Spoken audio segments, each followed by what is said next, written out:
রাত্রির পরে খাদিজার কাছে এসে যখন বললেন সাম্মিলুনি সাম্মিলুনি, খাদিজা রে আমাকে চাদর দিয়ে আবৃত করে দাও, কে আপনার ক্ষতি করেছে? আপনার তো কেউ ক্ষতি করতে পারে না। পারি একেবারে হুজুরের এই জীবনীগুলি কথাগুলি খাদিজার কথাগুলি এসেছে, আসহাবে রাসূলের পঞ্চম খণ্ডের শেষের দিকে কথাগুলি এসেছে। হে মুহাম্মদ ইয়া আবুল কাসেম, আপনি বিধবাদেরকে আশ্রয় দেন, আপনি বিধবাদেরকে নিজের শখের খেলা বিয়ে করেন না, আপনি তাদেরকে আশ্রয় দেন। আপনি গরিবকে ভালোবাসেন, আপনি বুকানামার পেটের মধ্যে খাদ্য চুবিয়ে দেন, মানুষের নিরাপত্তার জন্য কাজ করেন। আপনি তো কোনো মানুষের ক্ষতি করতে পারেন না, কে আপনার ক্ষতি করেছে? হযরত খাদিজা নবীর নবুয়ত প্রকাশের আগেই আল্লাহ নবীর চারিত্রিক বৈশিষ্ট্যগুলো এইভাবে পেশ করলেন।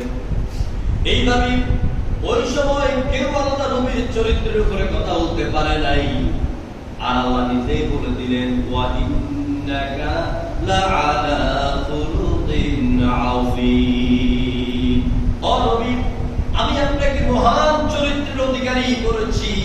নবীদের চারিত্রিক বৈশিষ্ট্য মাপার জন্য, চরিত্রের গভীরতা মাপার জন্য, আরবিতে গভীরকে বলা হয় আমিক, এটা মাপার জন্য যদি আকাশ জমিন কোন পিতা বানানো যায়, ওই পিতা দিয়েও আল্লাহ নবীর চরিত্রের গভীরতা মাপা যাবে না। সুবহানাল্লাহ। চরিত্রের মালিক আর নবীর চরিত্রের সার্টিফিকেট কে দিয়েছে? কে দিয়েছে? আল্লাহ পাক দিয়েছেন। বিশ্ব নবীর মর্যাদা আল্লাহ পাক কিভাবে দিলেন? নবীর হাতের কথা কোরআনে আছে, নবীর চোখের কথা কোরআনে আছে, নবীর চোখের ভ্রুর কথা কোরআনে আছে, নবীর পায়ের কথা কোরআনে আছে, নবীর ভাষার প্রাঞ্জলতার কথা কোরআনে দলিল দিয়ে আল্লাহ পাক পেশ করেছেন। যেই নবীর চিত্র, ছবি, কথা, কাজ, চলাফেরার ব্যাপারে আল্লাহ পাক কোরআনে বলে দিলেন মা আতাকুমুর রাসূলু ফাখুযুহু ওয়া মা নাহাকুম আনহু ফান্তাহু। নবীর হাদিস গ্রহণের ব্যাপারে আল্লাহ নিজে দলিল দিয়ে বললেন, আমার বিশ্ব নবী যা বলে তা তোমরা গ্রহণ করো, যা করতে বলে তা করো, আর যা করতে নিষেধ করে তার থেকে তোমরা ফিরে থাকো। এই আয়াত দ্বারা নবীর হাদিস গ্রহণ করা আল্লাহ পাক ফরজ করে দিয়েছেন। সুবহানাল্লাহ। কারণ কোরআনে যা বলা আছে সব কথার ব্যাখ্যা রয়েছে বিশ্ব নবীর সুন্নাহর ভিতরে। সুবহানাল্লাহ, সুবহানাল্লাহ।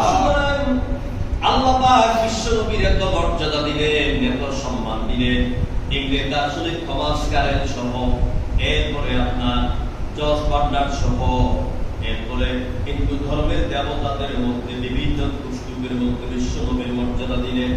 দা 100 বই লিখলেন, সে দা 100 বইয়ের ভিতরে এক নম্বরে যার জায়গা দিলেন তিনি হলেন মুহাম্মাদুর রাসূলুল্লাহ।